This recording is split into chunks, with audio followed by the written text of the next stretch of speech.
हो गई थी। अब तो दोनों एक दूसरे को देखकर उसके आंखों में आंसू आ रहे थे। कॉलेज का अंतिम घड़ी चल रही थी। दोनों की प्यार की कहानियां को अपने दिल के अंदर महसूस कर रहा था। दोनों को काफी ज्यादा दिल में दर्द हो रहा था। अब उन दोनों की सिर्फ आंखों में ही प्यार से बिछड़ने का दर्द समाया हुआ था। अंतिम बार जब दोनों आपस में मिलती है तो समीर को काफी ज्यादा दिक्कत हो रही थी। Powered by the verse.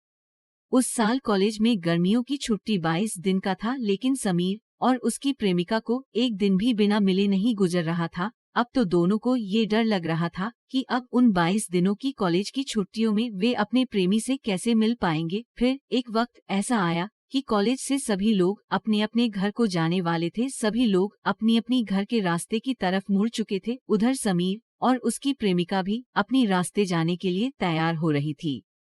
जब कॉलेज खुलने का समय नजदीक आ गया था, कॉलेज खुलने के इंतजार में समीर की एक रात 1 साल के बराबर गुजरती थी। आपको बता दे कि कॉलेज की छुट्टी में महज एक दिन बाकी था। समीर और समीर की प्रेमिका अपनी छुट्टी पूरी करने के बाद कॉलेज जाने का इंतजार करने लगी थी। कॉलेज खुलने के बाद जब समीर कॉलेज आया था, लेकिन काफी ज्यादा देर इंतजार करने के बावजूद भी समीर की प्रेमिका कॉलेज नहीं आई थी। अब तो कॉलेज में क्लास का समय हो चला था, लेकिन उस वक्त तक समीर की प्रेमिका नहीं आई थी।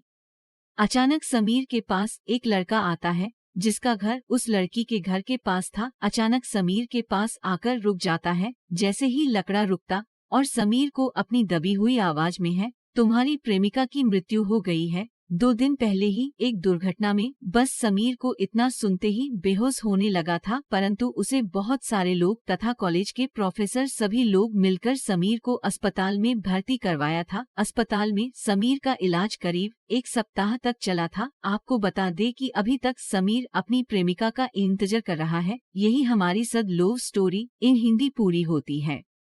सद लव स्टोरी इन हिंदी का निष्कर्ष।